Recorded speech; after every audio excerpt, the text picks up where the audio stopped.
बिस्मिल्लाहिर्रहमानिर्रहीम। मैं हूं आपका होस्ट राशिद अहमद। आप देख रहे हैं मेरा यूट्यूब चैनल।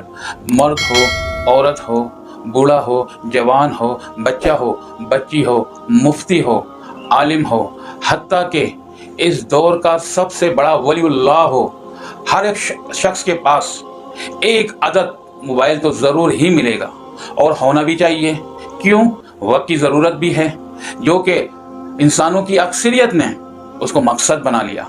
अब रातों को क्या देख रहा है किसी को नहीं पता, लेकिन एक बात समझ लेना चाहिए, जो कुछ भी आप मोबाइल में देख रहे हो, आपको भी एक ज़ात आपको देख रही है, वो अल्लाह की ज़ात है जो आपको भी नोट कर रही है, आपको देख रही है कि आपको उस ज़ात के पास जाना है।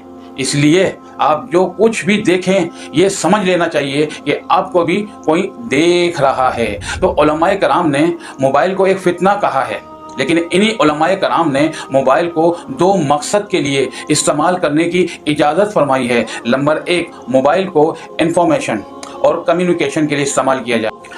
आप किसी से रब्ता करें या कोई आपसे रब्ता करे, यानी कम्युनिकेशन की इजाज़त उलमा ने दी है। इसी तरह इंफॉर्मेशन, अगर कोई जायज़ चीज़ आपको मोबाइल में ढूंढनी हो तो उलमा ने इसकी भी इजाज़त दी है। याद रहे कि माल फितना है, औलाद फितना है। ये कुरान मजीद में अल्लाह ने खुद फरमाया, अगर इसका गलत इस्तेमाल हुआ। इसी तरह मोबाइल भी फितना है, अगर इसका गलत इस्तेमाल हुआ। अल्लाह से दुआ करें कि हमें सही तरीके से उसको यूज़ करने की, इस्तेमाल करने की तौफीक अता फरमाए। अस्सलामु अलैकुम।